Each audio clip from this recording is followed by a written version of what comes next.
Good morning. Today is the second part or part B of the second part of molecular basis of inheritance, and we're going to discuss sickle cell anemia that we discussed at the end of the first video. I'll stop sharing first to make sure that I'm sharing the proper presentation or the proper slides.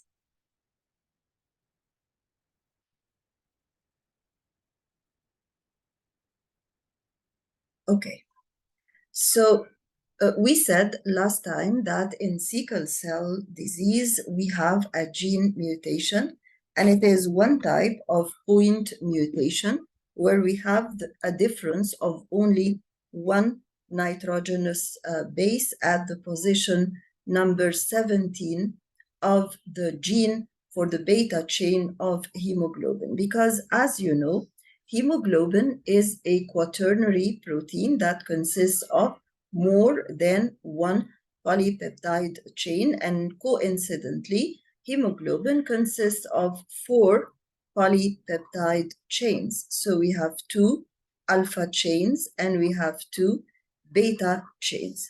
And the mutation or the point mutation, which is the substitution that occurs at position number 17 of the gene for the beta chain of the hemoglobin. So we have a gene for the alpha chain and a gene for the beta chain. So the mutation is at position number 17 of the gene for the beta chain of hemoglobin.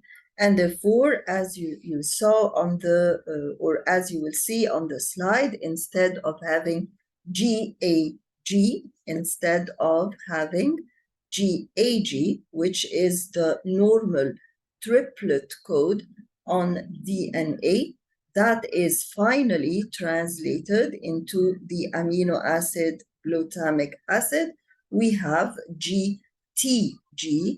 This is a point mutation because A has been replaced by T, okay? And instead of having glutamine in the beta chain, we have valine in the beta chain, and the presence of one abnormal amino acid here resulted in the formation of a mutant protein, a mutant beta chain. So actually, this is a mutant beta chain, and this is one of the conditions where you have one point mutation, one nitrogenous base that is different, and that results in a mutant polypeptide with a different function. Sometimes, as we said last time, when you have only one point mutation, this does not affect the function of the protein. Okay. So what happens is that you have an abnormal protein, an abnormal hemoglobin, and you have sickled red blood corpuscles. As you know, there are 2 dangers from those sickled red blood corpuscles. The first one is to clog a blood vessel, to clog a small blood vessel, and therefore result in organ failure. And the second damage that might occur is that these sickled red blood corpuscles with deformed hemoglobin inside might result in the red blood corpuscles being destroyed. So we might have hemolysis of the red blood corpuscles. They are easily hemolyzed, they're easily destroyed, and this is the cause of the anemia that occurs in sickle cell disease. Of course, you will have 3 names, or you might find 3 names for this condition. The first name is sickle cell anemia, and we have understood here why there is sickle cell anemia, because there is easy destruction of the red blood corpuscles that are sickle-shaped. But at the same time, you sometimes find that instead of having sickle cell anemia, we might call it a sickle cell trait or a sickle cell disease. So what's the difference between these two names? Anemia is the resultant disease of sickle cell trait or sickle cell disease, but what's the difference between sickle cell trait and sickle cell disease? Now we will open a new screen to explain this. And here we have the normal gene, sorry.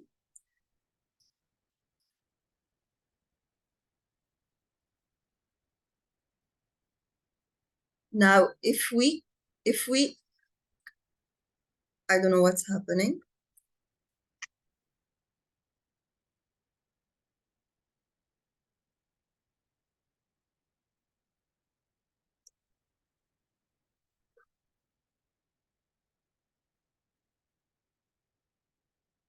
Now, if we assume that S capital is the normal gene or the normal allele for normal hemoglobin, therefore S small is the recessive mutant allele that is responsible for the formation of the abnormal hemoglobin.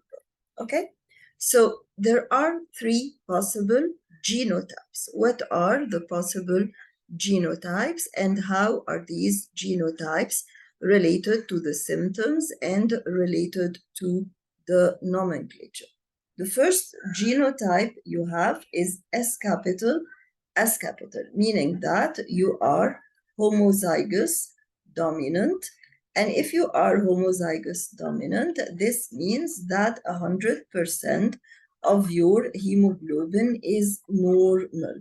But, and this will be studied in more details in evolution, you might be S capital S small, or you might be S small S small. S capital S small means that you are heterozygous dominant, and this means that you are a carrier for sickle cell anemia, and this means that you have a small percentage of abnormal hemoglobin. You might be wondering how you can have a small percentage of abnormal hemoglobin when S is supposed to be completely dominant over S small, but actually it's not. And this is a case that we call a heredity case that we haven't studied in the chapter on heredity, and that is called incomplete dominance. So this is incomplete dominance. So we had complete dominance, we had lack of dominance, we had co-dominance, and this is the fourth type, incomplete dominance. What does incomplete dominance mean? Incomplete dominance means that the recessive allele sometimes shows part of its effect, meaning that it is not totally repressed by the dominant gene under certain conditions. When does this occur? It occurs when we have low oxygen tension. So, for example, what does it mean, low oxygen tension? Does it mean that I'm present in an atmosphere where there is no oxygen? No, not necessarily. It's not necessary that I climb up a mountain and be at low oxygen tension, but just by exercising. And that's how children who are carriers for this sickle cell anemia recessive mutant allele are detected in schools when they first play and run in the playgrounds, and they suffer from symptoms of hypoxia. So we might find, of course, when there is a small percentage of hemoglobin that is abnormal, then upon being exposed to low oxygen tension, hemoglobin will be sickled, and there will be destruction of the RBCs of a certain percentage, and therefore oxygen wouldn't be carried to the tissues, and we will have symptoms of hypoxia, mainly, for example, dyspnea or difficult breathing. We might also have fatigue. The child might, for example, pass out and lose consciousness. All these are symptoms of hypoxia. Furthermore, the fact that when you have this small or yes, a small s, meaning that you have the recessive allele and you have the abnormal hemoglobin, that abnormal hemoglobin gets sickled when there is low oxygen tension. So when you have low oxygen tension, doesn't this remind you of something? Most probably it will remind you of the effect of the environment on gene expression, meaning that as long as oxygen tension is normal, the person wouldn't suffer from symptoms. But once the oxygen tension is lowered by climbing up a certain height or by exercising, we will find out that the person will show the symptoms because hemoglobin will be sickled. The last genotype is when, of course, you are recessive, and you needn't say homozygous recessive because recessive individuals are always homozygous. In such a case, most of your hemoglobin, or almost 100% of your hemoglobin, is abnormal. Of course, these persons have more severe symptoms and more frequent symptoms. So you will have more severe and more frequent symptoms. And now, what's the relation between these three genotypes and between the nomenclature? If you are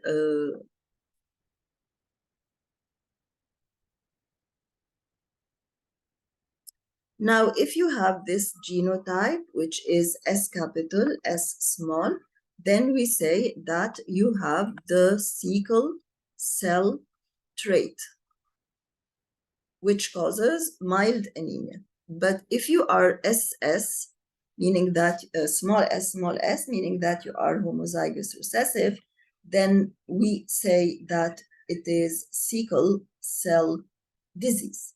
Okay?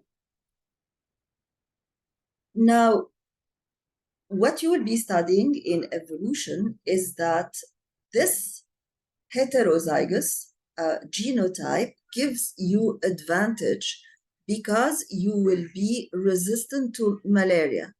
And malaria is a parasitic disease resistant to malaria that is caused by a protozoon, a unicellular protozoon, and it is characterized by very high fever and chills, and it is sometimes fatal. Some types of it are fatal, and it is endemic in Africa, especially in Central Africa, and it is transmitted by a female Anopheles mosquito, as you know. So because you have this advantage of being resistant to malaria, meaning that your red blood corpuscles will not be affected by the protozoan Plasmodium malaria, we call this a heterozygote advantage. Heterozygote advantage, meaning that when you are heterozygous for malaria, you have the advantage of, when you are heterozygous for sickle cell anemia, meaning that you have the sickle cell trait only, then you have this advantage of being resistant to malaria. Okay, so again, it is a point mutation, meaning that we have the normal is GAG and the abnormal is GTG. So T replaces A. So here, that's why we say the replacement. In the last paragraph, we say the replacement of A by T. And now let's look at the position. You know, of course, that the original GAG codon codes for the original amino acid, that is glutamic acid, and then When you have the mutant GTG, it's only a point mutation. You have the amino acid that is called valine. Where is the location on the gene for the beta chain? It is the 17th nucleotide. And now we want to know this 17th nucleotide where the mutation has occurred and that used to code for glutamic acid. We want to know the position of glutamic acid. What is the order of glutamic acid in the chain? You know that each 3 codons code for 1 amino acid. Each 3 codons code for 1 amino acid. So if you have 6 codons, they will code for 6 codons, code for 6 amino acid, but 6 codons are made of 18 nitrogenous bases because each codon consists of 18 nucleotides, actually 18 nucleotides first, and therefore 18 nitrogenous bases.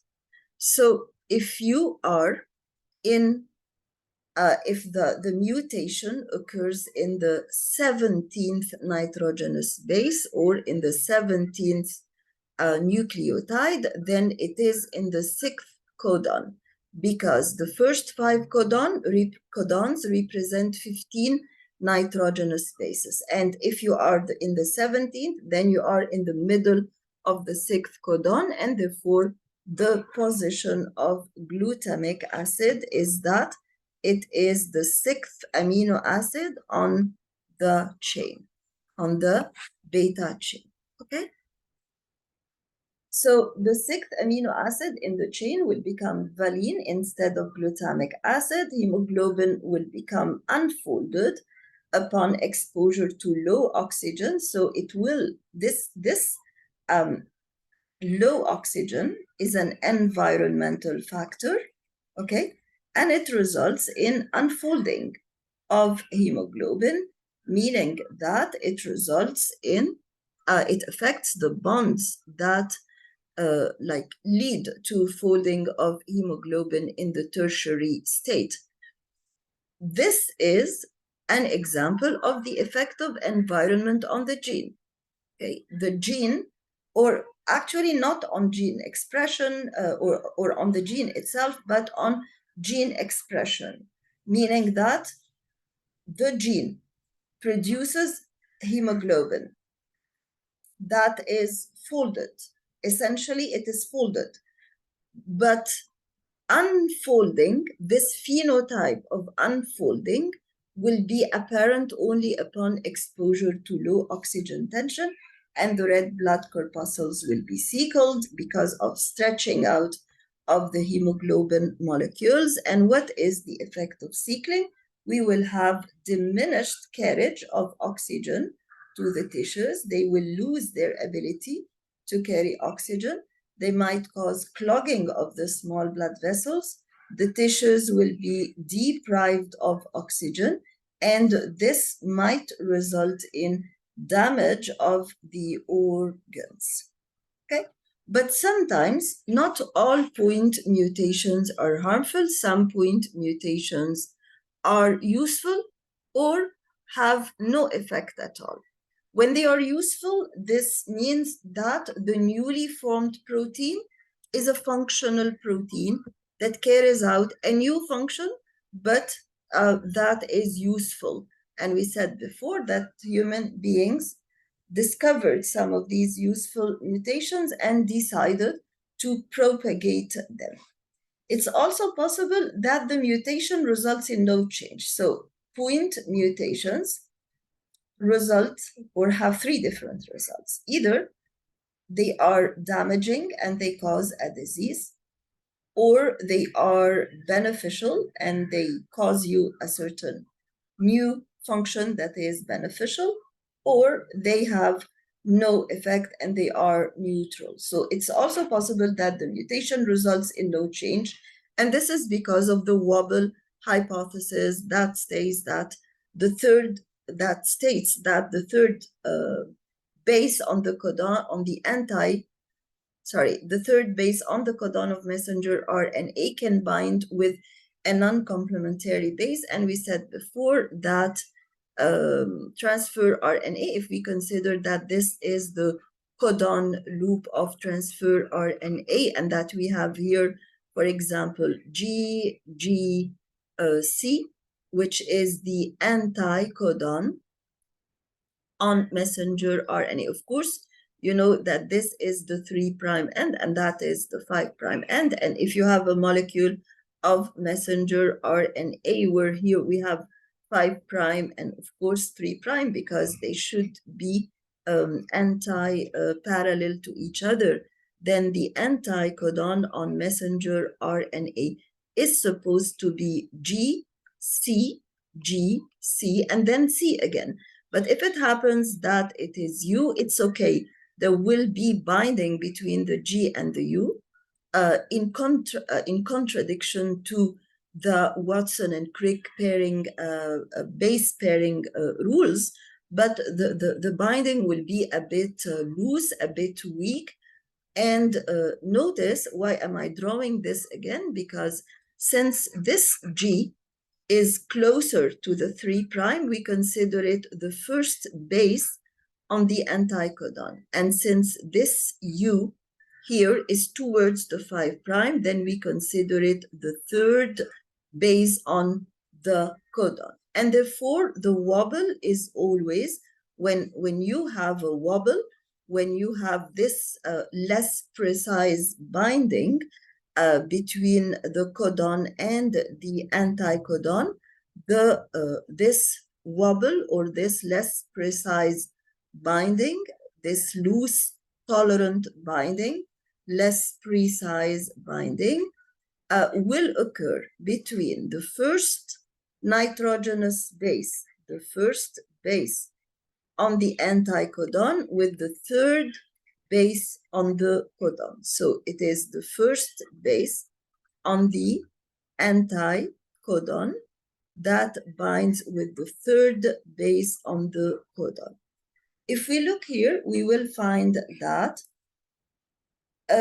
we had a mutation in the, of course, the mutations occur in DNA, and we had a mutation in DNA. Instead of having AAA, we had a point mutation here, and A has been replaced by G, okay?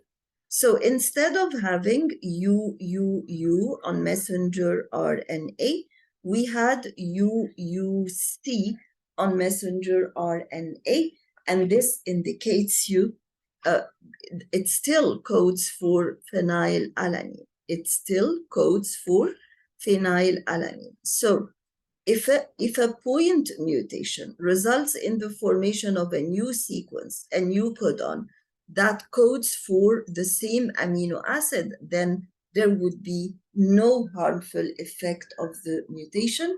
And now we have to open a screen to answer two important questions.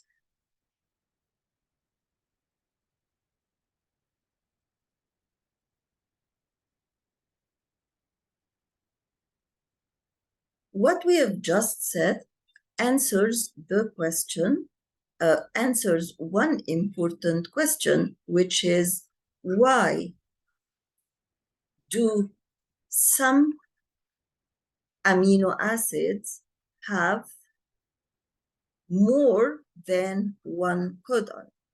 Or let's start by the logical sequence of questions, and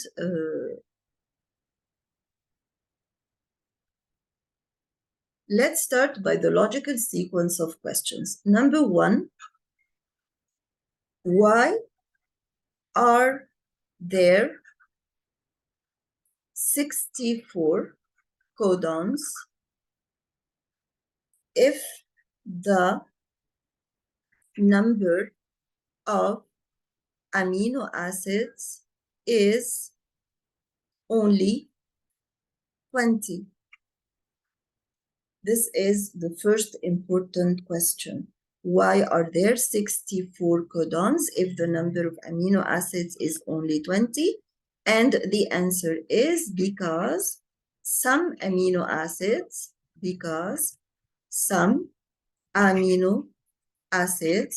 have more than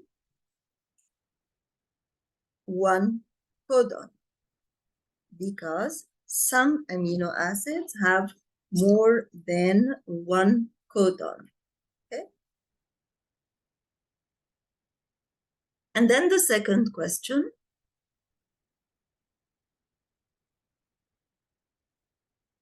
Number 2, why is it possible? Why is it possible? Why is it possible for more than one codon, for more than one codon to be translated? Why is it possible for more than one codon to be translated into one amino acid? And the answer here is because of the wobble hypothesis, or because of the wobble rule, meaning that we have one transfer RNA carrying one specific amino acid can, with one anticodon, of course, it has its own anticodon, can bind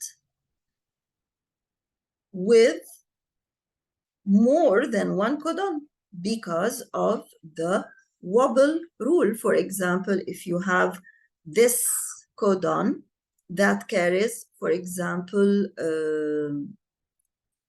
let's remember together the GAG, yes.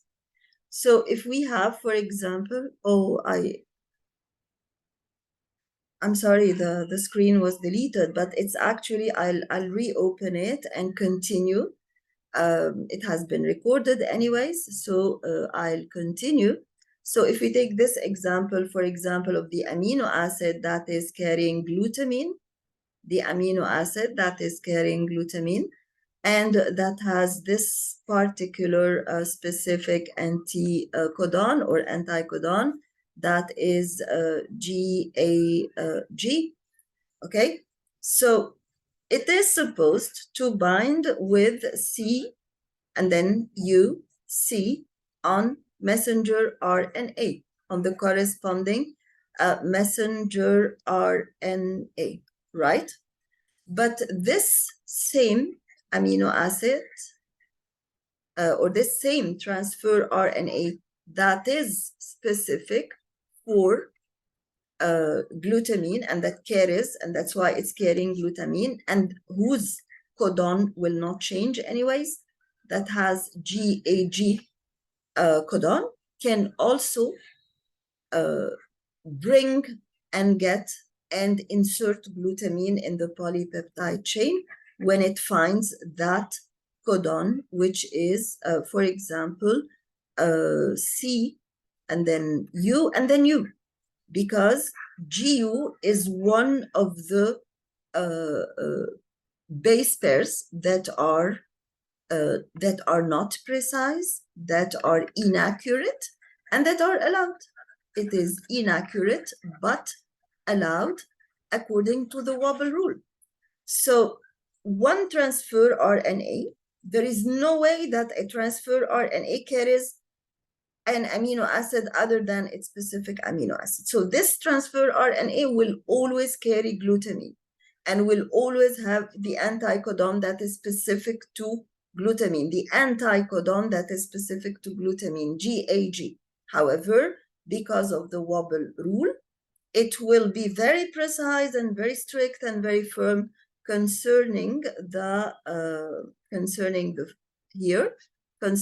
first base, that is here C and there C, concerning the second base, okay, here and there, but it will be very tolerant and very loose concerning the third base, and this is because of the wobble rule. So if we have 20 transfer RNAs, they can carry 20 specific amino acids, but they can bind with 64 codons. And this explains to you how a certain small number of transfer RNAs can combine with a larger number of codons.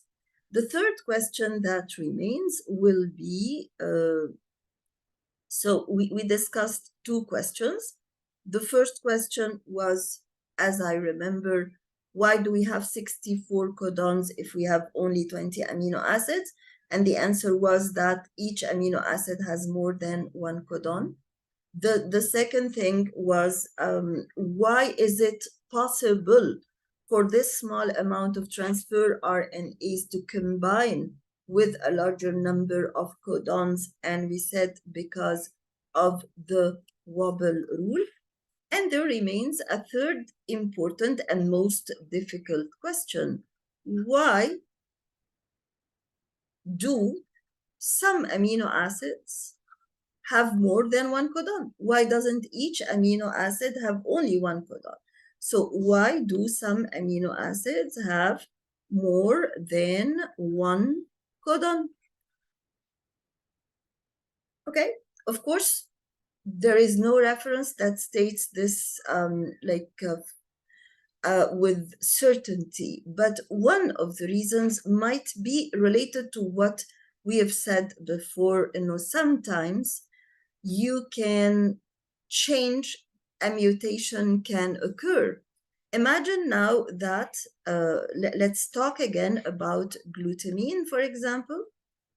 The original GAG or whatever, yani I don't want to specify a particular amino acid because I can't memorize all the possible codons of glutamine, but I will consider that I will have a specific amino acid, a specific amino acid. Okay, so here let's call this amino acid, for example, amino acid X. Amino acid X. Suppose this amino acid has the codon GAA. Okay, so GAA means that the anti-codon that carries this X amino acid has to be UC. Suppose now that a mutation occurred, and that mutation results in that mutation occurred in the third base first. So let it be GAG, for example. Then again, this same amino acid carrying the same amino as this transfer RNA carrying the same amino acid X, which is whose anticodon is UUC, will again be capable of binding to that mutant anticodon, to that mutant codon on messenger RNA and get the same amino acid.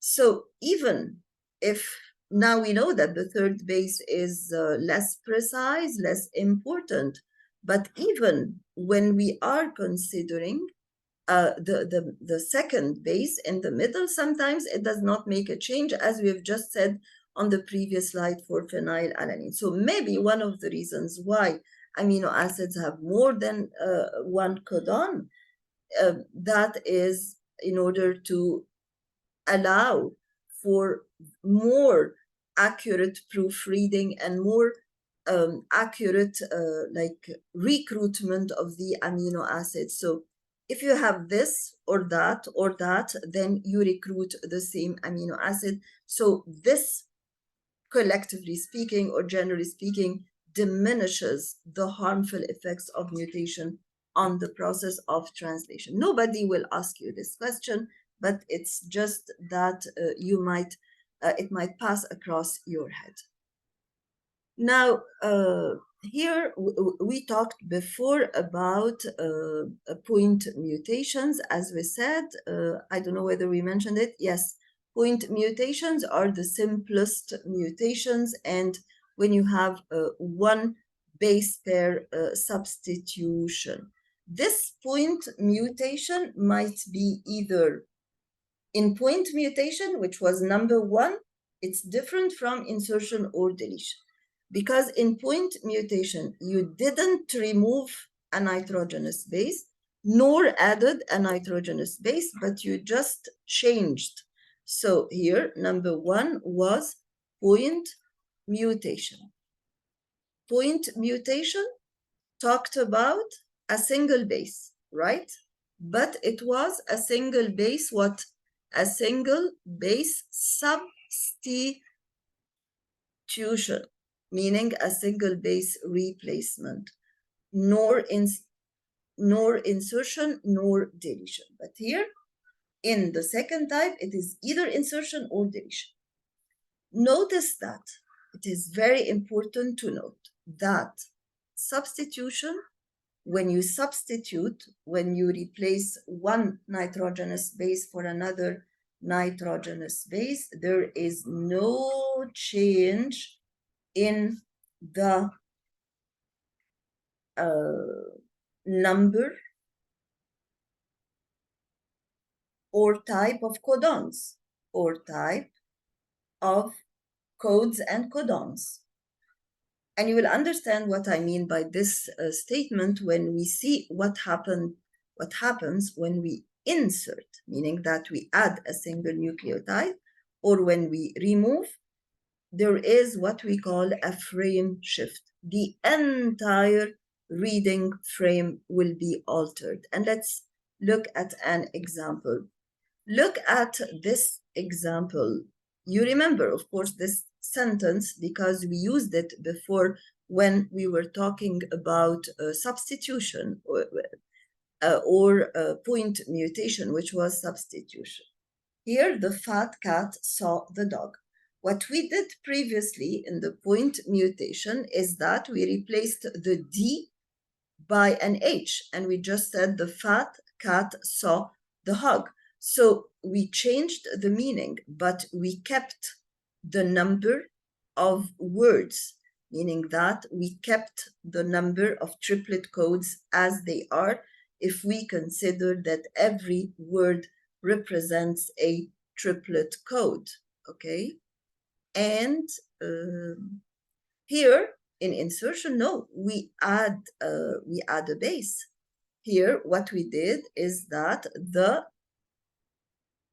did not change, and that here, before between the F and A, we inserted a T here in that position. Look here.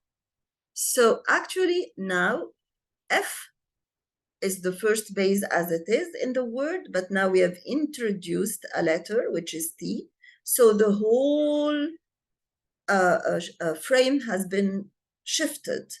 And now we have the base that you have added here will be an extra base there, incapable of making a new word. We call this a frame shift.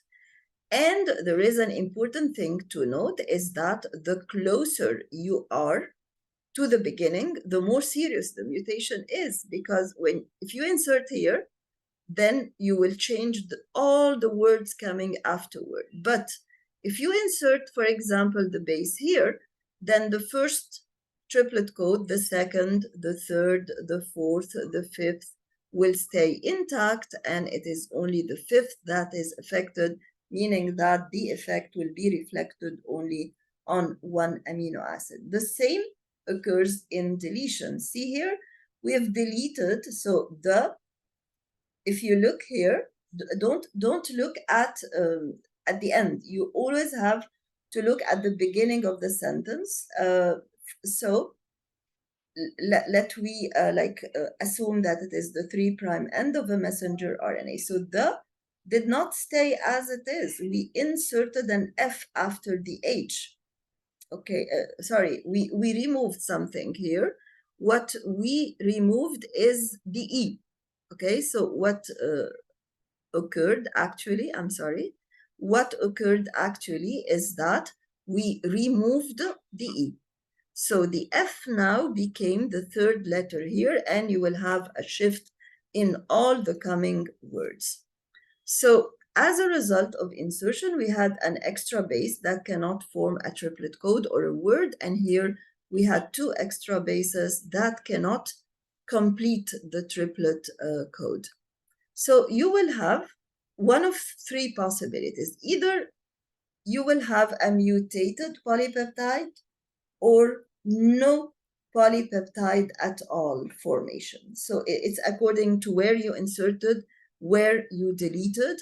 If you delete near the end, if you delete near the end or insert near the end, so the polypeptide will be formed. So if you do if the mutation occurs near the end, whether it is insertion or deletion, then all the beginnings are intact. So you will have a polypeptide that is mutated at the end.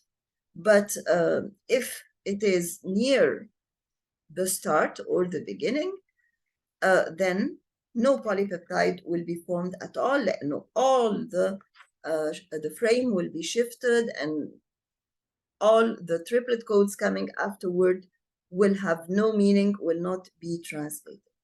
There is a third possibility that whose nomenclature is a bit misleading: nonsense frame shift mutation. And for example, this one hasn't been translated because it is nonsense, but the only one that we call nonsense frame shift mutation is the one when you change a codon by mutation, when the mutation changes the codon and you obtain a stop codon. So you obtain a stop codon earlier than needed, and therefore we call this specific condition missense mutation. I'll pause for a minute and then resume.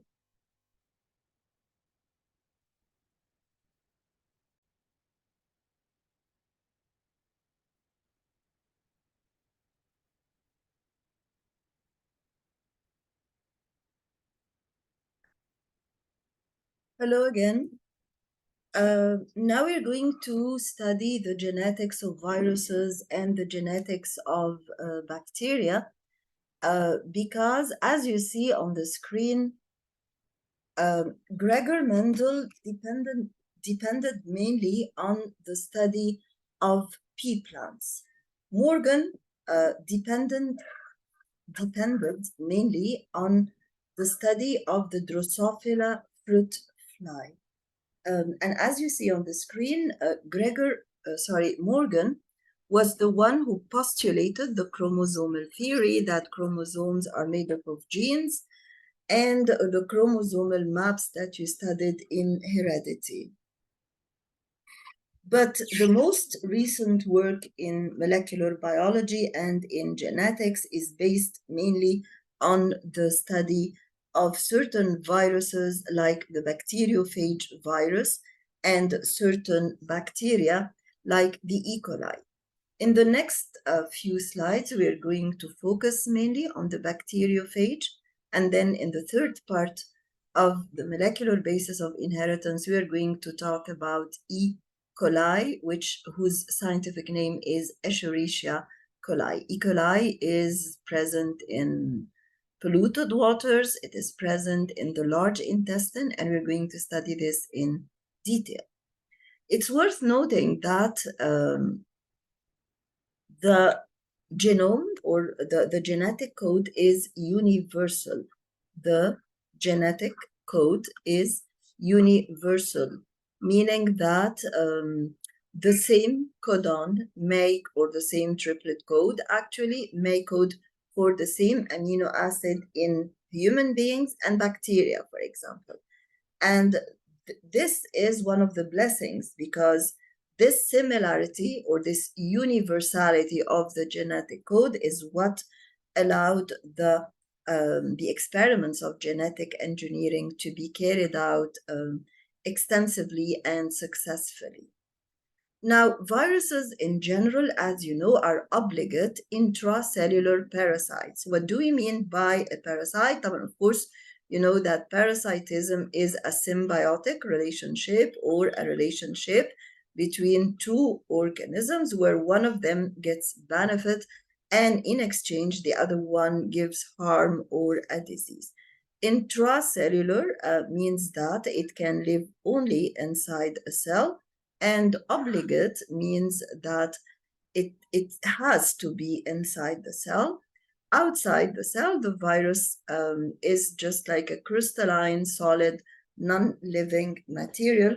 And why is it like that? Because although viruses have their own DNA or have their own RNA, yet they can replicate only inside a living cell by like commandeering the host machinery, by controlling and mastering and taking over the metabolism of the host cells to force them to serve the process of reproduction of the virus. So the host will do three important things for the virus. It will help it replicate its nucleic acid, and then on top of this nucleic acid, there will be messenger RNA as usual that will be transcribed, and then translation of the codons of messenger RNA into amino acids. And this is the usual sequence that occurs in all living organisms. By the way, these three steps are the steps that are done by the bacterium, for example, to reproduce itself, but to replicate the nucleic acid, and then to transcribe the nucleic acid into messenger RNA, and then to translate the messenger RNA into amino acids. But this time, the bacterium is not doing it for itself. It is doing it for the sake of the virus. And at the end of the day, if this bacterium that has been infected by the virus does all these three steps for the virus, then at the end of the day, this bacterium will be lysed, it will rupture, and you will have thousands of viruses, like thousands of viruses that, so you start by one virus penetrating or injecting its DNA into one bacterium, and then you will have the bacterium that is lysed, and thousands of viruses are released, and this is replication. It increased its number. This life cycle of the virus, where lysis of the host occurred, is called the Lytic cycle of viral replication. But sometimes the virus does not only commandeer the machinery of the bacterium to help it reproduce itself, but it inserts its own DNA into the DNA of the bacterium, and in which case it would be called a provirus. So a provirus is the viral DNA when inserted into the DNA of the bacterium. So what happens if the virus is not a DNA virus? Because you know that we have two major groups of viruses. We have DNA viruses whose nuclear material is DNA, and we have RNA viruses whose nuclear material is RNA and which constitute the majority. If it is an RNA virus, then it will do something very interesting. It will convert its own RNA into DNA in order to be capable of inserting itself into the bacterial DNA. Why does it have to do this? Because all bacteria have DNA. None of the bacteria has RNA as the nuclear material. So if I am an RNA virus and I want to insert my nuclear material into that of the bacterium, and I know previously that that of the bacterium is DNA, then there is no way. I have to first convert my RNA into a DNA by an interesting process called reverse transcription that we'll be studying in detail very soon. So here we have two cycles of the virus. We have the lytic cycle and the lysogenic cycle. Actually, here we are studying the phage or the bacteriophage, and this is the bacterial DNA molecule or the bacterial chromosome. So the red DNA is that of the virus, the blue DNA is that of the bacterium. So the red virus DNA, that of course we're just doing this for differentiation. They are neither red nor blue. So the viral DNA is first inserted, and when it is inserted, it will take over. And there are steps, of course, that have been skipped here. For example, the bacterial DNA will be broken into fragments first, and then there will be a replication of the viral DNA, and then there will be translation of the protein code, and then there will be like gathering both or collecting both together. So the stages are, number one, injection, or the phases are injection of the viral DNA. Number two, taking over, meaning that the viral DNA will control the bacterial cell machinery, and then there will be the bacterial chromosome is broken down. Bacterial chromosome is broken down, and then there will be a replication of viral DNA, and then you have lots of viral DNA molecules. Then you will translate them into, or translate part of them into protein codes, and then finally you're going to gather the coat and the viral DNA to form thousands of phages, and you will end finally by lysis of the bacterial cells. So the last phase will be lysis of the bacterial cell. This is what we call the Lytic cycle, and this occurs most of the time for the bacteriophage. But sometimes, for a reason or another, the viral DNA, as you see, becomes inserted into the bacterial DNA to form a prophage, and this occurs partly related to the environment, like environmental stresses, as you see on the diagram, ultraviolet rays, for example, or partly because of the host immunity, as we will see later on. In such a case, every time the bacterium replicates itself by binary fission, the viral DNA will replicate itself. Here, we call this life cycle a lysogenic cycle because there is no lysis of the bacterial cell, but sometimes, for an unknown reason, the lysogenic cycle stops. The prophage, or the viral DNA, excises itself or removes itself from the bacterial DNA and starts a lytic cycle once again. So the provirus might remain dormant for a certain period of time, during which it is replicated at the same time as the host cell replicates itself, so that every bacterial daughter cell will contain the viral nucleic acid and the host cell is not destroyed, and this is what we call the lysogenic cycle. And as I've just said, sometimes for an unknown reason, the provirus will separate again and will start a lytic cycle. Those viruses that can do both, that can do the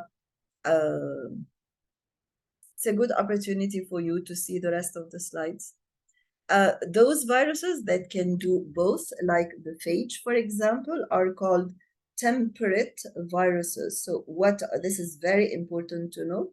What are temperate viruses? They are viruses that are capable of both the lytic and the lysogenic method of reproduction.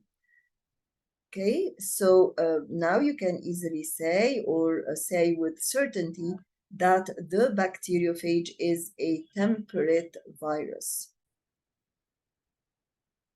Now, this slide shows you the structure of the viruses in general and partly the structure of the bacteriophage. So you can see to the left here the structure of the bacteriophage. So you have a capsid, or a protein coat, or a protein sheath. All these are names for what you can see around the nucleic acid core. Of course, what's inside is called the nucleic acid core.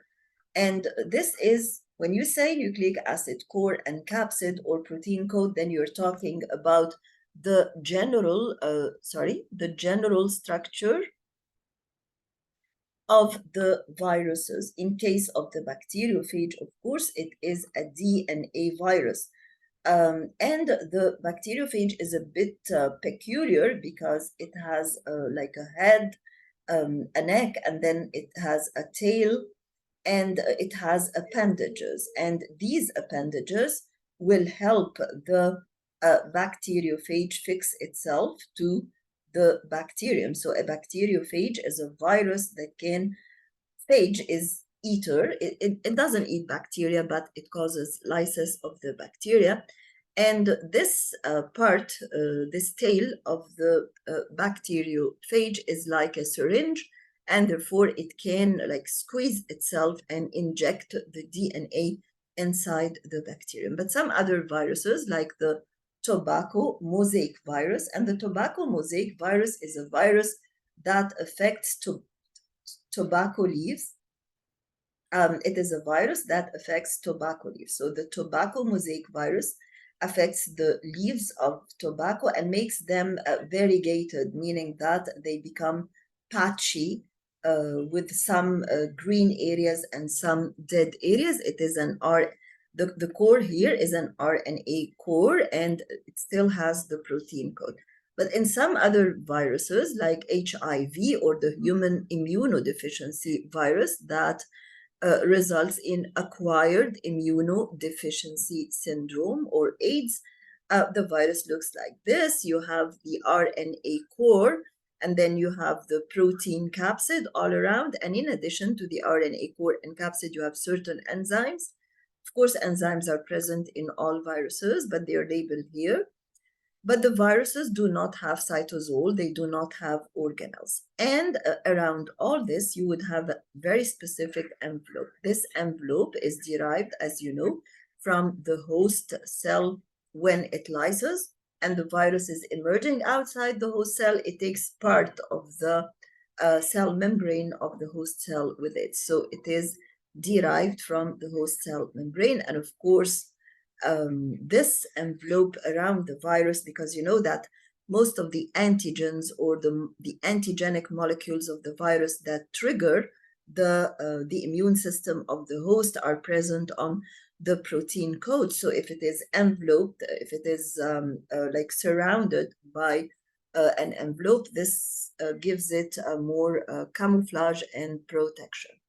So the phage is an example of a temperate virus. It is one of the most complex viruses because of the tail and the appendages, but it's also one of the most understood viruses because it has been studied extensively. And as you see on the slide, it is a virus that infects bacteria. Sometimes, as we said before, it can insert its DNA into the DNA of the bacterium, in which case you obtain a prophage. And as we know, the prophage stays dormant for years and years. This in the bacterium is good. The prophage for the bacterium is a good solution or a good option because it does not result in the rupture or lysis of the bacterium. But if this occurs in human beings, in a liver cell, for example, then it says it results in a mutation in the liver cell and might result in cancer.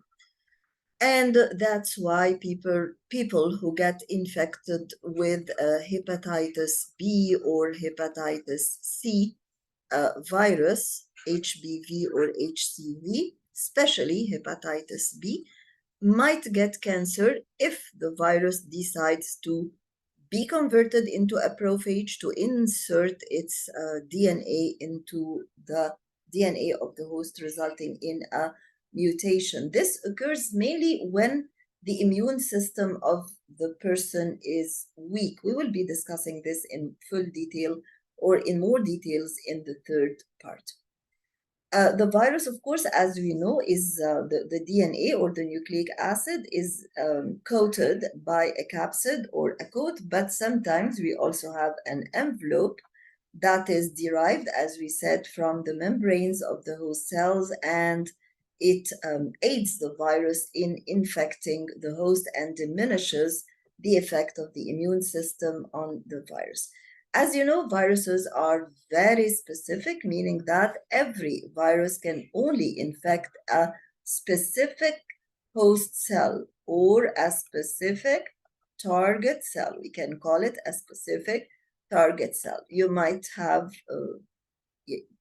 understood at once that this is related to receptor proteins that are present on the cell membrane of the host so that the virus can bind to those specific or complementary receptors on the surface of the target cells. So, for example, the virus which causes common cold in human beings will infect only the membranes of the respiratory system. This sounds logical. And the AIDS virus will infect only white blood cells. Why? Because it's only the white blood cells that have the receptors that can adapt with or receive the AIDS virus. But sometimes one virus can be less specific and can infect more than one host. So you might have the norm is that you have one virus infects one host, and inside that host, one particular type of cell, one type of cells or a very small number of cells. But if it happens, and this is how we can explain specificity, and specificity is mainly related, as we said, to receptors on the surface of the host cell. But if it happens that one virus infects more than one host, then it's a less specific virus, and the number of hosts that can be affected is called the host range. The range of organisms that can be affected by the virus is called the host range. Sometimes this expansion of the host range, meaning that, for example, the virus is known to affect only one host, and then all of a sudden there is emergence of a new viral disease that affects a new host. The best example is hantavirus, for example. Hantavirus used to affect rodents only, and then suddenly there has been a mutation, or there has been the emergence of a strain of hantavirus that can affect human beings and causing a very serious and fatal disease. This emergence because it appears all of a sudden. Emergence means sudden appearance of a new viral disease that used to affect rodents, for example, only, or monkeys only, and that is now capable, this species is now capable of infecting humans. This is due to a mutation in the virus. So most of the time when you have expansion of the host range of a virus, most of the time when you have a virus that is now capable of infecting more than one host, this is due to mutation.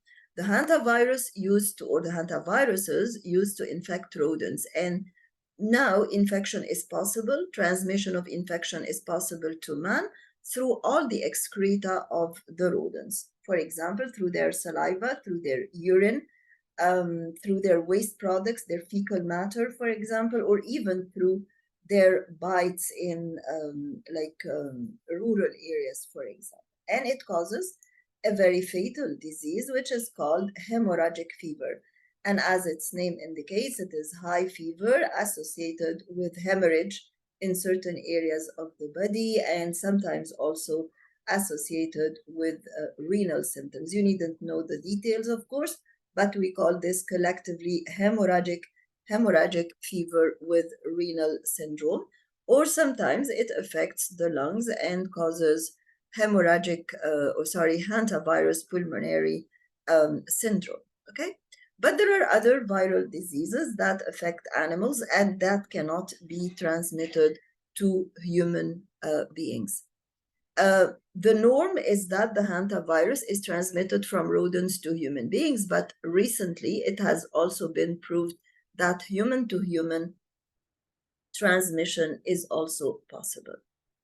And now we are going to talk about one of the most important topics, which is retroviruses.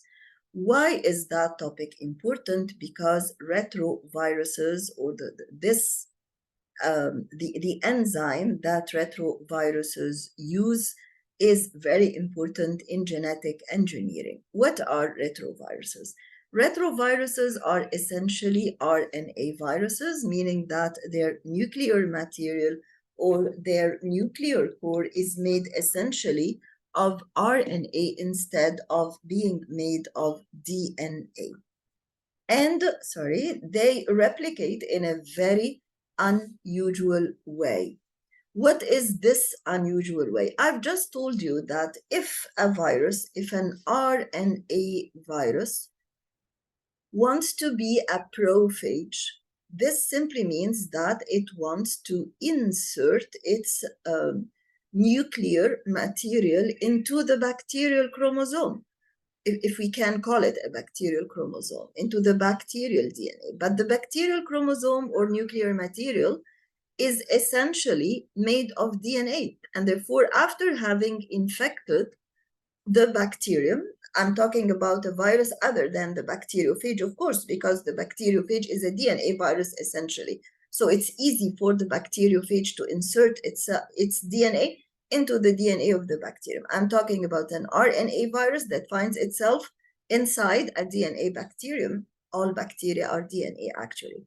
So the virus has to convert its RNA into DNA. So now we are going to use a particular sequence of nucleotides on messenger RNA to form a complementary sequence of DNA. And we always call this sequence of DNA cDNA or complementary DNA to show, first of all, that it is complementary to messenger RNA, but that sounds logical, of course, but to also show that it has been formed on top of the messenger RNA. What's wrong with this? What's weird with this? This is the opposite of the normal process. The normal process is transcription. The normal process is that we use a particular sequence of nucleotides on DNA to build a complementary sequence on messenger RNA. This is the process of transcription.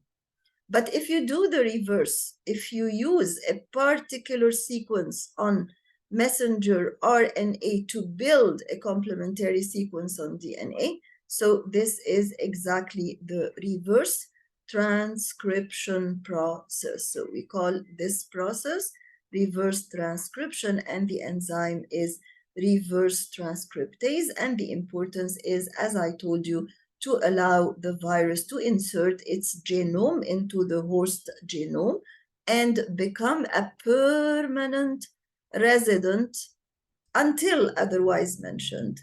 And this will allow the virus to make copies of itself. So the reverse transcriptase is important up till now. What's the benefits of the reverse transcriptase we've studied up till now? Number one, to convert the viral RNA into DNA. Number two, to form a prophage. And once I form a prophage, then I will be permanently replicated until otherwise mentioned. We have two famous examples of retroviruses. The first one is the human immunodeficiency virus, and the second one is the polio virus. Of course, you know that a polio virus is a virus that affects the nervous system, and that results in weakness of the muscles of the limbs. And you might have seen some people limping, having one weak leg, for example, because they've been affected by polio during their infancy or childhood. Of course, because of the vaccination, the widespread campaign of vaccination that has been done in the 80s, and that is continuous up till now. Vaccination against polio is a routine vaccination. Polio has been almost eradicated from Egypt nowadays. Now, this is a slide that shows you a retrovirus replication cycle, but I'll be pausing for a while to charge my laptop and then come back.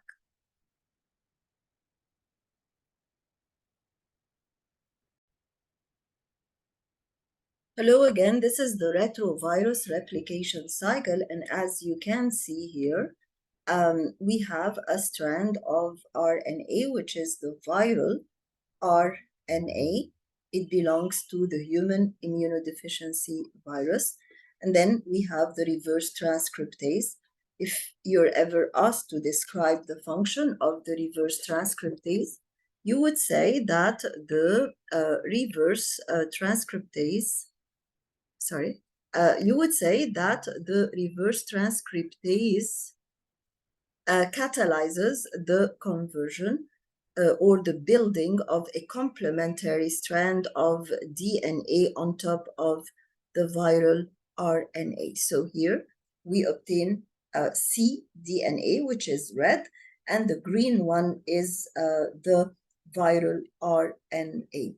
This now is a looks like a double-stranded DNA, but of course there are a few differences because, as you know, some of the bases on this RNA of the virus are uracil bases.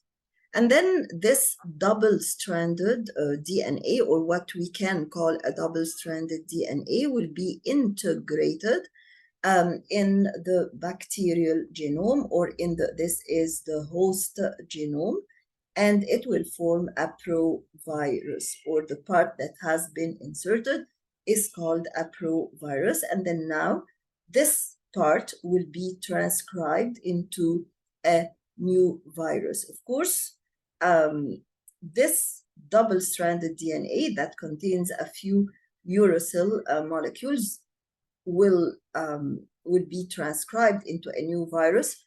So this makes no difference, or it's not very significant to have such uracil bases. Now we're going to talk about another important concept, which is transduction. Viruses, as you know, can infect bacteria and cause them to rupture and then release thousands of viruses, and then the released viruses can go and infect other bacteria. That's why it is possible that one virus, while being transferred from one host to another, can transfer some of the genetic material. So transduction is a process, and we'll be seeing this on the diagram. So transduction is a process by which a virus can transfer genetic material from one bacterium to another, So it's a process of transfer of what? Transfer of genetic material from where to where? From one bacterium to another. So if you have bacterium number 1 and bacterium number 2, so the virus replicates here, and then there are thousands of viruses that are released after rupture of number 1, and then the new viruses infect type 2 bacterium, but they are not coming with their own DNA or RNA only, but they are taking part of the DNA of the bacterium with them. And this, of course, will result in genetic recombination because type 2 bacterium already has its own DNA. So if the virus is coming with the DNA from the first bacterium that is red in color, and the virus has accidentally taken a part of the red DNA of the first bacterium with it, so when it affects or infects the second bacterium, it might insert its own DNA and that of the first bacterium together. Suppose the viral DNA is blue, then we will have this, and therefore we will obtain a new DNA that is considered recombinant DNA, and this is one way of obtaining recombinant DNA. So genetic recombination is an important process. Why? Because we are going to And that's why I'm telling you that transduction is important, because genetic recombination is important for cloning, and cloning is important for genetic engineering. Genetic engineering. So what is genetic recombination? It is the result of introducing DNA from one source into DNA of another source. And there are two types of transduction. If your virus, like the phage virus, for example, does not have a specific site to bind inside the first bacterium, then it will take random pieces of DNA from the first bacterium and transfer them to the other bacterium. So if the pieces are taken randomly and not specific pieces, then we call this generalized transduction, and you will understand it more when we see the diagram. But if specific parts are removed or taken by the virus from bacterium number 1 to bacterium number 2, then we call it restricted. So we have two types of transduction: generalized transduction and restricted transduction, or specialized, where you transfer, or the virus actually transfers specific pieces of DNA. So for example, this starts by a lysogenic cycle. Why?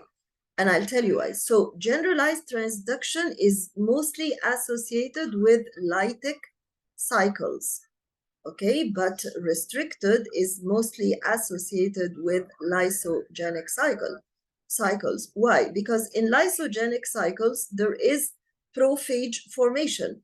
And the prophage is the virus that inserts itself. And the virus has to insert itself in specific places. So the prophage inserts itself in specific places.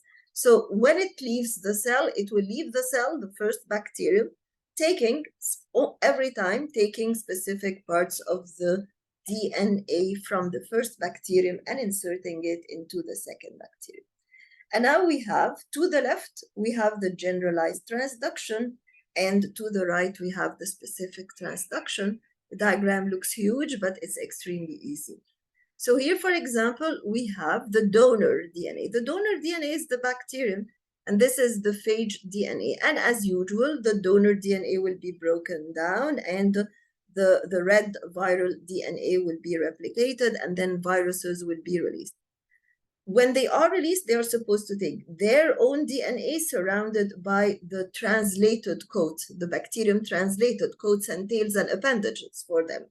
How kind the bacterium is, but it's forced to do this, and it's not doing this willingly. But accidentally, it happened that one of the phages, while being released outside the cell, I can see the curse. While being released outside the curse, has taken this bacterial DNA, which is not the norm, by the way. It's not supposed to take the bacterial DNA with it.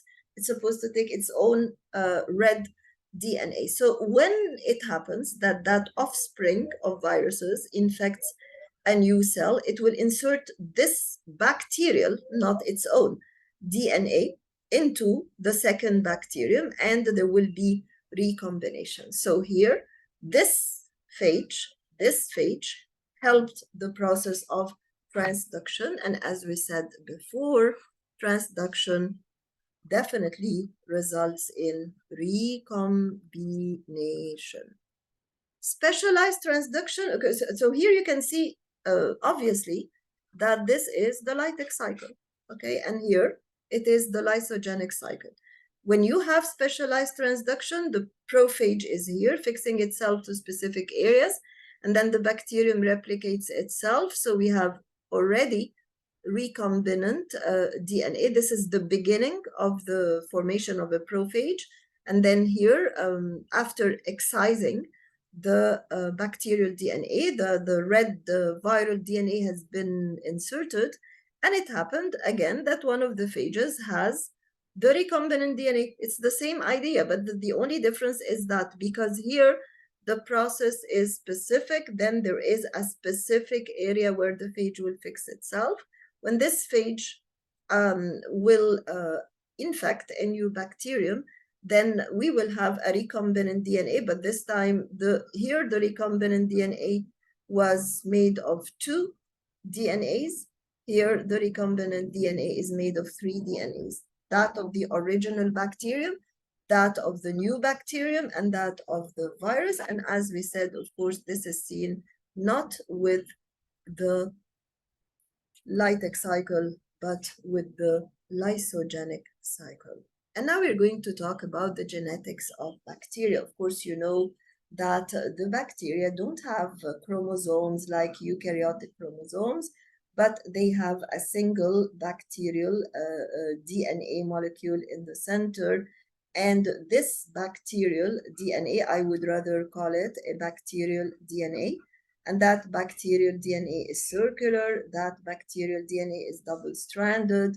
It is a bit folded, but not as condensed as the eukaryotic DNA. And we call it is partly condensed into this DNA molecule together with the cytosol around it. We call it the nucleoid, and there is no, of course, nuclear membrane. And this bacterial DNA will replicate by a process, and assume that this bacterial DNA is completely circular like this. Okay, so we will have a process of replication that is called theta replication, because during replication you will find something that looks like this, okay, that looks like the letter theta, and you will have a leading strand and a lagging strand and so on, and we will be explaining this. Of course, the bacteria replicate their own DNA first, and then we have 2 copies of DNA, and this is what we call karyokinesis, and then we will have cytokinesis. So this is a very simple process in bacteria that is called binary fission, and it is one type of asexual reproduction. But sometimes when the bacteria are put under stressful conditions, they adopt a very rare type of, for them it's rare, and it's slower and more complicated. But they love binary fission because it's a very rapid process. That is called conjugation, and we're going to see it later on. Here you can see the model of replication of DNA and how prokaryotic replication of DNA differs from eukaryotic. So what happens actually is that this double-stranded DNA is a double-stranded circular DNA, and it has hydrogen bonds. So what happens is that the helicase enzyme will break down those hydrogen bonds. So the lower part of the circle will remain double-stranded, whereas in the upper part there will be separation of the 2 strands, because here the hydrogen bonds have been broken, and this is the cause of this bubble that has been formed. And in this bubble, again, we have a replication bubble in that upper half of the theta, and the origin of replication is in the middle, and you start by building one strand, one shot, which is the leading strand. Of course, it is the DNA polymerase of the bacteria, and then you have the lagging strand.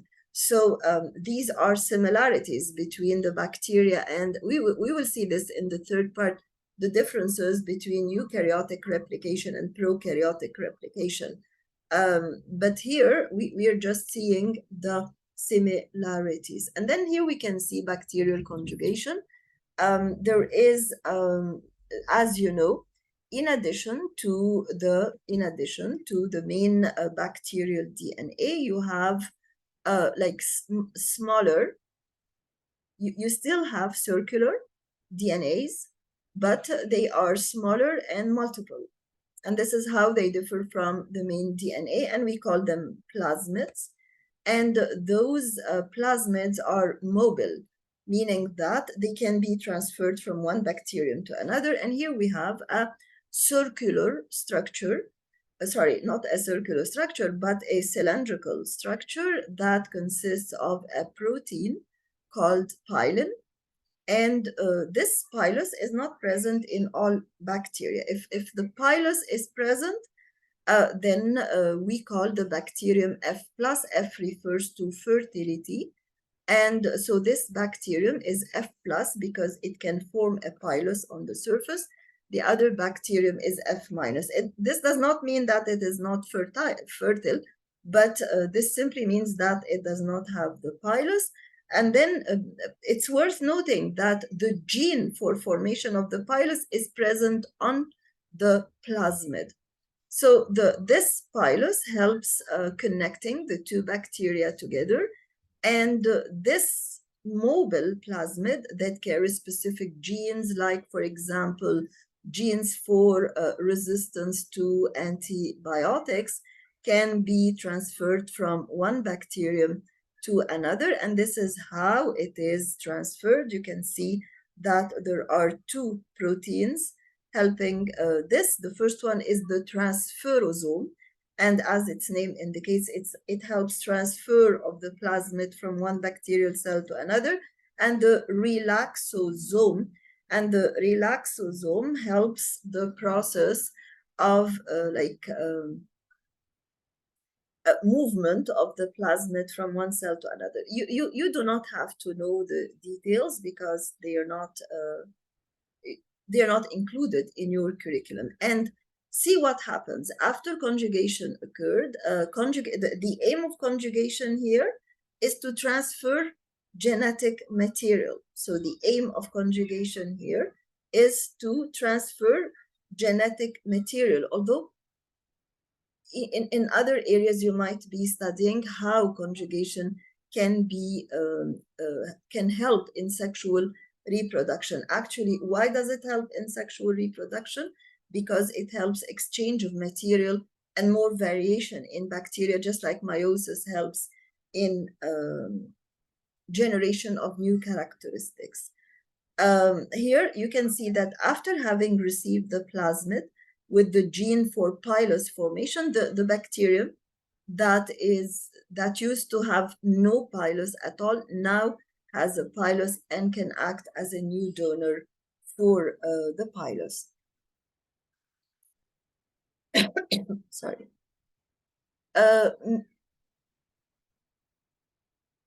Now, I don't know why we're talking about mutations here at the beginning of this slide. Mutations occur spontaneously, but some mutations are triggered.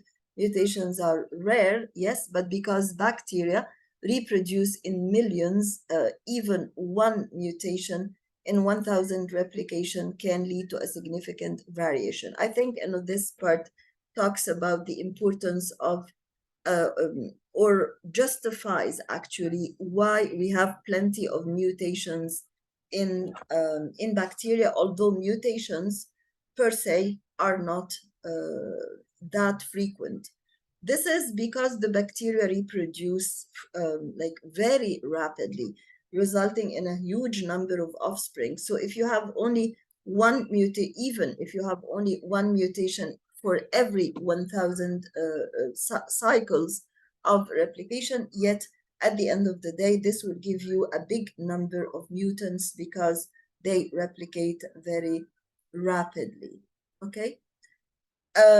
If transduction results in recombination, but also we are reminding you here of another process, another natural process that might result in recombination, which is the process of transformation, because as you know, it is a mechanism for recombination when, for example, some genes resulted in transformation of the live non-virulent bacteria. So a gene has been transferred from the heat-killed virulent bacteria and has been moved to the live non-virulent bacteria to transform them into live virulent bacteria.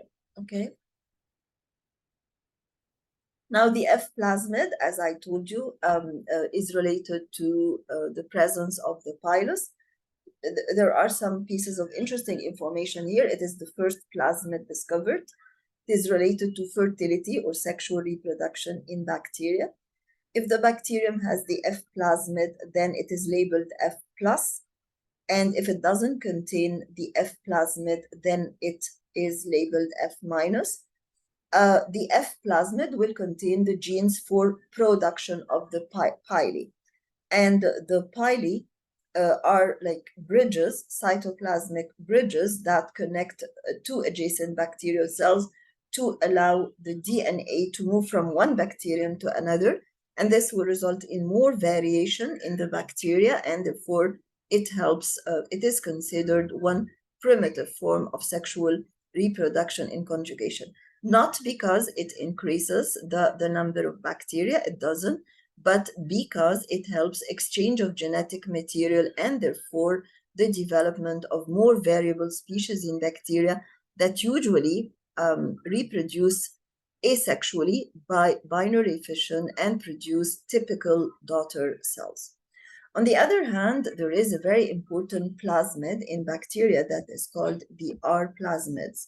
The R plasmid, if the bacterium in question it has the R plasmid, then it has a plasmid that carries a very specific gene for resistance of bacteria against antibiotics. And this explains why some mutant bacteria are not responsive to certain strains of antibiotics just because they have this gene.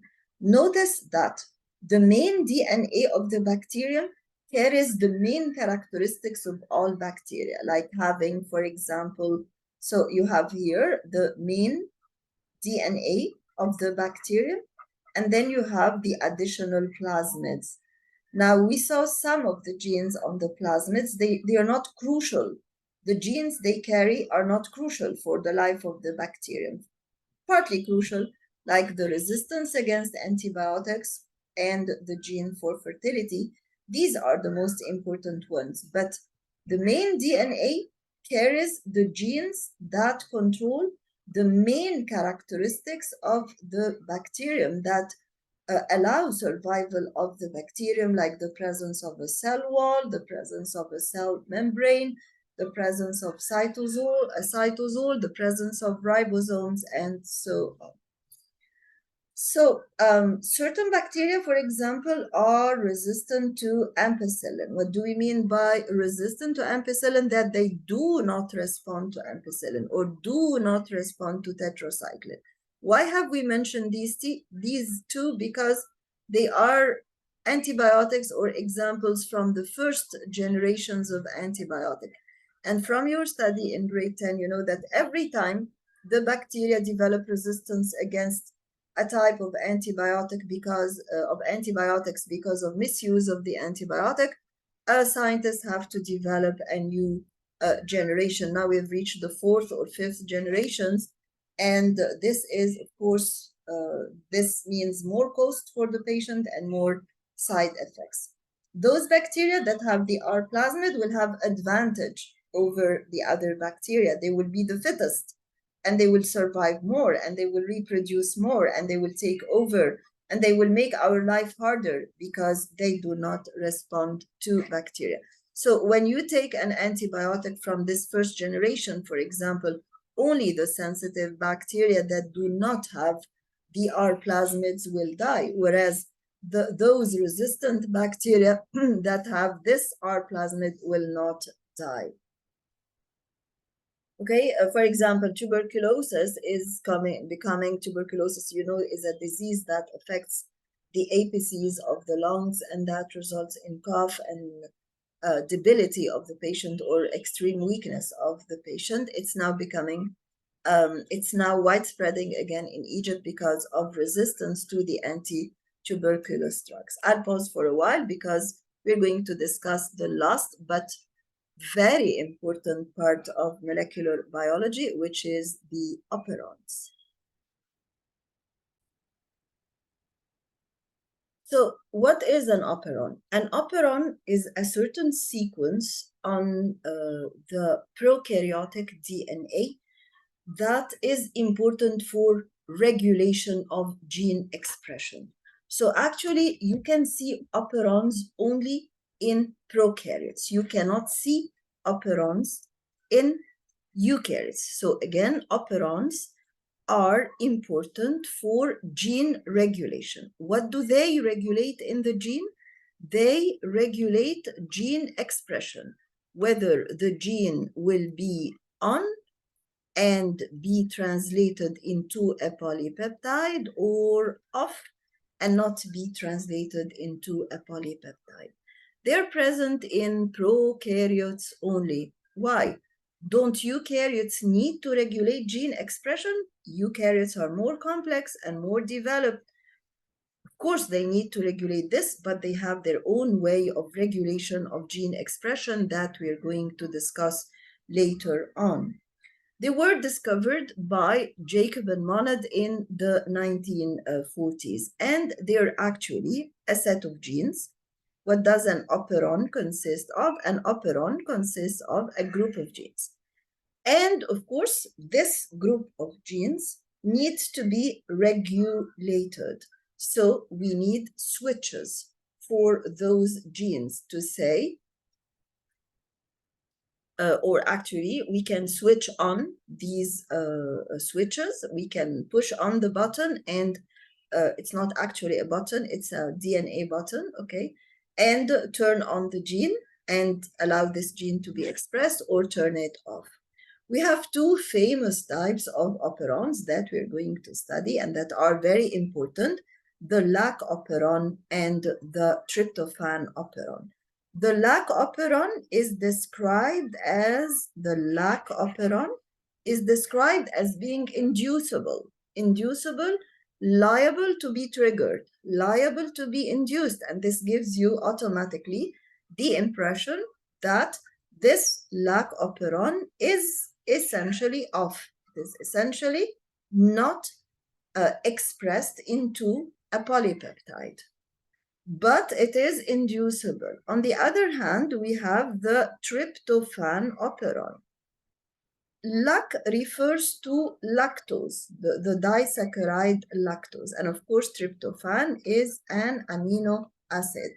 So the two operons definitely contain genes that are related to the metabolism of lactose and to the metabolism of tryptophan. The tryptophan operon is described as being a repressible operon, and this automatically gives you the impression that this tryptophan operon is essentially on, is all the time on, but it is liable to be repressed.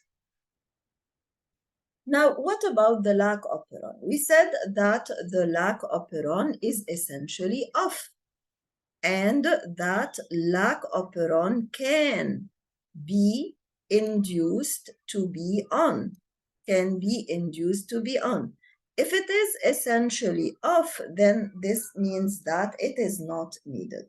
Why isn't it needed? Because the genes of the lac operon are important to utilize or to metabolize lactose. And if we metabolize lactose, we will metabolize lactose via enzymes.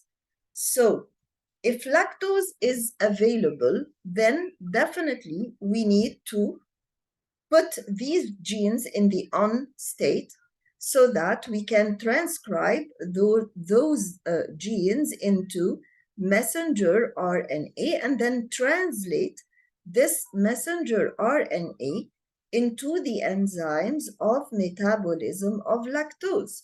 But since most of the time, E. coli, the bacterium, we said that these operons are present in bacteria, so most of the time, E. coli does not have lactose in the vicinity. Therefore, it does not need those enzymes. Since there is no lactose, then we don't need the enzymes for metabolism of lactose. Then why would we transcribe the genes into messenger RNA and translate them into enzymes if we don't need those enzymes? How many enzymes are needed, or how many genes are needed to be transcribed and translated into enzymes? We have 3 structural genes in the lac operon. We have 3 structural genes.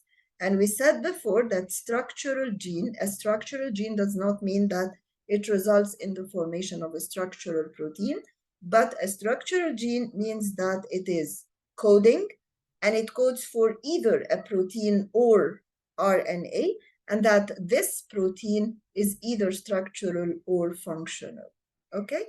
And those 3 genes will be transcribed and then translated into enzymes that are necessary for the breakdown of lactose into glucose and galactose, and therefore the E. coli bacterium can utilize them.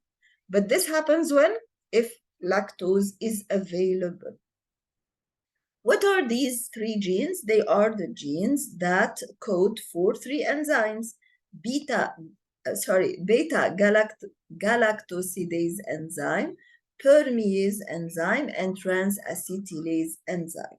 So these 3 enzymes, beta galactosidase, permease, and trans-acetylase, are coded for by 3 genes, which are LAC-Z, LAC-Y, and LAC-A, present in the lac operon. And in order for transcription to occur, of course, if we decide that we need to transcribe, because if you have a gene, for example, the gene that is called LAC-Z, so you need first to transcribe that gene, so you need to undergo transcription, and then you need to translate that gene into a polypeptide before obtaining or getting the enzyme, whatever enzyme it is, okay?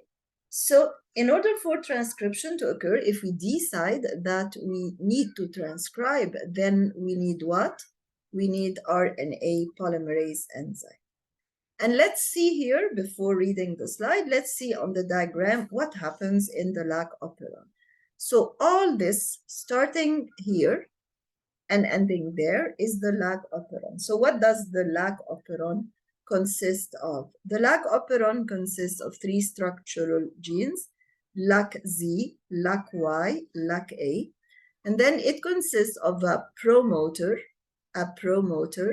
where RNA polymerase can bind. And before all this, we have a regulator sequence, or that is not part of the operon, but that regulates the operon. This regulator, that is called LAC-I, is transcribed into a sequence of messenger RNA, and that sequence of messenger RNA results in the formation of a protein, and that protein is called a repressor protein. Why is it called a repressor protein? Because if that red protein, that, as you see, has a complementary shape to the promoter, if it binds to the promoter, then it will prevent RNA polymerase from binding with the promoter. Therefore, it will prevent transcription and translation of these enzymes, and therefore no lactose metabolism occurs. This is the norm that occurs every day, because most of the time E. coli does not have lactose in the surroundings. So the regulator gene is transcribed into messenger RNA. The messenger RNA is translated into a repressor protein. The repressor protein comes here and fills in the gap here, the repressor protein. It binds with the promoter, and it prevents RNA polymerase from binding with the promoter, and therefore prevents the process of transcription and translation. So the enzymes are not translated. Their messenger RNA first is not transcribed, and they are not translated, so no lactose metabolism. Okay, but it is automatically regulated. As we said before, the language of molecules is collision. So if it happens that you intake lactose, you drink milk, for example. So this is the green one is the lactose molecule. So what happens is that the lactose molecule, now we will postpone now explaining why it is called an inducer, but suppose you have a real lactose molecule here, or you use allolactose, which is a variant of lactose or very similar in structure to lactose. So the effect of lactose on the repressor is that it converts it into an inactive repressor. So the repressor is formed normally, but when you have lactose in your gut, then it will combine with the repressor and deform it, as you see. So now the repressor is inactive. Repressor is inactive, meaning that it will not bind with the promoter. So RNA polymerase will bind with the promoter. Messenger RNA of the three enzymes will be transcribed. Translation will occur, and there will be lactose metabolism. Does it sound logical? Yes, because lactose metabolism was allowed only when a lactose molecule was available. And now we come to the last point on the screen, which is why is this allolactose called an inducer? Because the binding of the allolactose with the repressor deformed the repressor and allowed the enzymes of metabolism of lactose to be on, and therefore it allowed the metabolism, and it woke up awakened the process, and it allowed RNA polymerase to bind here, allowed transcription of the enzymes to occur, translation into the enzymes to occur, and therefore it allowed lactose metabolism. So the presence of lactose activated the process of lactose metabolism. That's why it is called an inducer. So it is an inducer for the whole process. It is an inducer because this is a bit confusing. It is inducing for the whole process and it allows lactose metabolism, but it is repressive for this molecule, which is the repressor, okay? I'm sorry, I said something wrong. It is an inducer for the whole process, okay, which is lactose metabolism, because it allowed the lactose metabolism to occur. But this lactose molecule converted the repressor into an inactive repressor, so it inactivated the repressor. Why is the repressor that called? Why is the repressor called a repressor? As we said at the beginning, it prevents binding of RNA polymerase with the promoter. It's a bit confusing, but please repeat this part of the video several times. And if you still don't understand it, we will be explaining it again in the classroom. And now I'll pause for a second and then resume recording. Hello again. Now we move on to the last point, which is the tryptophan, the last point in part 2, which is the tryptophan operon. As we said, the tryptophan operon is always on. Why is it always on? Because the tryptophan operon is not related to the metabolism of a substance like in case of lactose, but it is related to building up of tryptophan. And by building up here, I mean synthesis of tryptophan, because tryptophan, of course, is a very important amino acid, and even for human beings, it is not acquired by the bacteria from their surroundings. So in order to make sure that this tryptophan will be available for the bacteria, then they have to build it up. That's why it is always on. But sometimes I am building up tryptophan because I don't have tryptophan in the vicinity. But if I have tryptophan around me, then I would spare my energy and stop synthesizing tryptophan. So the operon for tryptophan is a repressible operon, and we're going to see how it works because it's much easier to see the diagram than read it first. Here we have 5 enzymes. The genes of the operon for tryptophan the genes have 5, or the operon, actually, I'm so sorry. The operon has 5 genes. We have tryptophan E, tryptophan D, tryptophan C, tryptophan B, and tryptophan A. When RNA polymerase enzyme moves on this strand of DNA or on those genes, it will help transcription of those genes into a sequence of messenger RNA. That sequence of messenger RNA contains the complementary of the 5 genes next to each other. And as you can see, at the beginning of each gene, or the demarcation of each gene, is the start codon at the beginning of the gene and the stop codon at the end of the gene. And then they will be translated into the 5 enzymes. They will be translated into 5 polypeptide chains: polypeptide E, polypeptide D, polypeptide C, B, and A.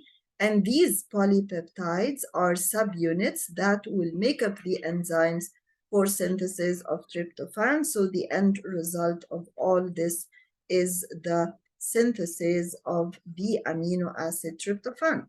But in order for all this process that we began here to occur, RNA polymerase should bind with a part of the promoter that is called the operator. So that operator should be free. And that's why the regulator gene, in case of the tryptophan operon, that used to form, to be transcribed into a messenger RNA that used to be translated into an active repressor in case of the lactose operon. Now the case is different. The regulator, the tryptophan regulator, is transcribed into a sequence of messenger RNA that is translated into a polypeptide sequence that forms the repressor. But the repressor is born inactive. So since it is born inactive, then it cannot bind with the operator, and the field is free for RNA polymerase to bind with the operator on the promoter. Now, if you have tryptophan in the vicinity, so it's not seen on the diagram, but if you have tryptophan in the vicinity, so you needn't do all this.